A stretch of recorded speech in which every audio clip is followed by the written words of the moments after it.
Welcome to the Cabral Concept, where board-certified Doctor of Naturopathy, Dr. Stephen Cabral, shares with you exactly how you can reverse aging, take back your health, and live a life full of energy and passion, with new 20-minute episodes every single day to keep you healthy and engaged. Now, here's your host, Dr. Stephen Cabral. Hey everybody, welcome back to the Cabral Concept. So great to have you here today. Today's episode is Topical Cures for Cold Sores. Episode is 2763. I'll be giving you lots, about 7 different actual real-world cures that can help with cold sores. But as I mentioned that, I want to share with you, I have a previous podcast, episode 760, on what to do internally for herpes, shingles, and other viruses as well. So again, that will be everything I will link up to make it easy for you today. Will be at stephencabral.com/2763. That's where all the show notes will be, the 3 big takeaways, and much more. And then I will also link up the protocol which I developed a couple years back for that virus that was going around the globe. So we've got a few different ones. We've got a viral-based protocol for herpes, shingles, and then we have another one for general overall immunity. I always have to share with you on the show.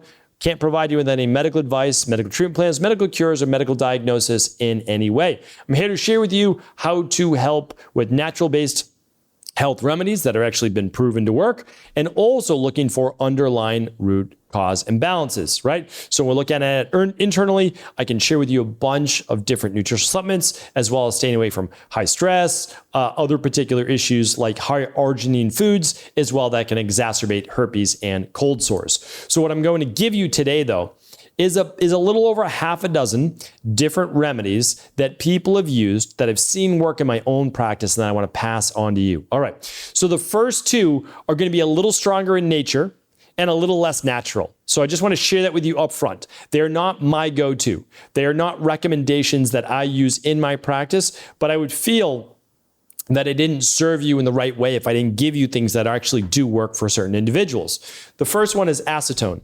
Now, I know that you may think of it as a nail polish remover, right? Or a paint remover, and I don't disagree with you. That's literally what it can be used for. It's also produced in small amounts in the body, or in large amounts if the body is producing ketones, since acetone is actually one of the stronger ketones that are actually produced.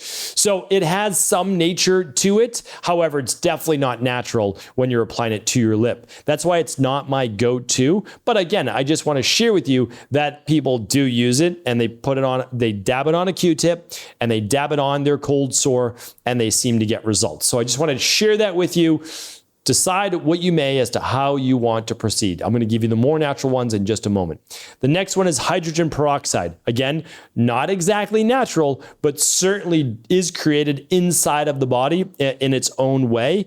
And you can use it in a topical form to dab to a cold sore. It also has antimicrobial benefits as well. So if they're, I can't talk about infections, things like that, but it may help with something like that. Okay. So those are the 2, not necessarily natural ones, but certainly, produced in the body, and they are to an extent natural, right? All right. But let's go first tier natural. What have I seen used in my practice that is natural and that actually does really work? The first one is dabbing apple cider vinegar on the cold sore. Now, again, this can sting and it can burn. And I know that a cold sore may already sting and burn and itch already, but this is used basically as a pH toner. So apple cider vinegar is actually low pH. It's acidic when put in the mouth or digestive tract or on the skin, but actually as it moves through the body, digestion-wise, it becomes more alkaline. And again, I don't want to get into the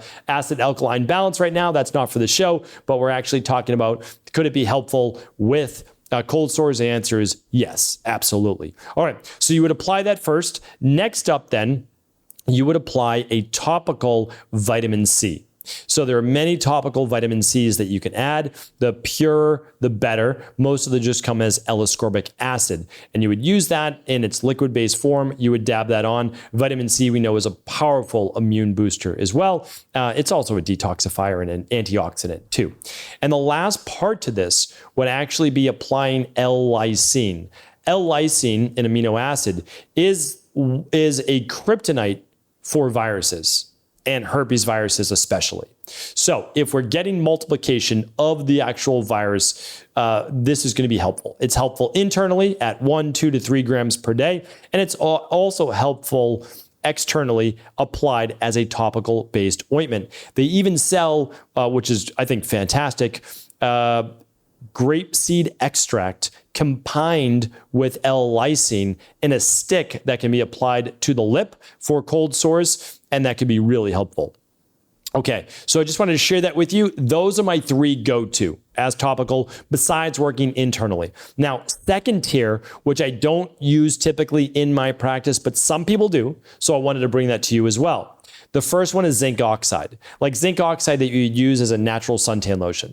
People apply zinc oxide to a cold sore even after doing the things that I just spoke about when they're home, because it's going to be white, it's going to be chalky, right? Or it's going to be like a paste, and you can apply that right over that cold sore. So might be something you apply overnight, might be something you apply when you're just in your home, or if you don't care, you can head out and you've got, that white zinc oxide over the lip.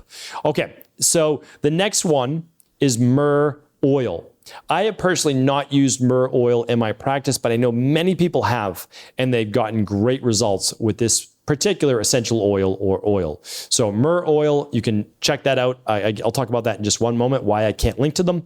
And the last part is if you need something soothing, a lot of people will apply after they've done their certain steps. This is not necessarily to heal, but an aloe vera gel can be very soothing for burning or itching or inflammation in the area, okay? So those are the big remedies that are used. I want to give you just a couple of takeaways for these. The ideal methodology for using them, if you were to stack them, would be strongest first, most cleansing first. So acetone or hydrogen peroxide, if you're going to use one of those, don't use both, but if you're going to use one, use one. Next up would actually be the apple cider vinegar. Always try to get the raw apple cider vinegar if you can, with what's called the mother. And I typically just use Bragg's as a brand name.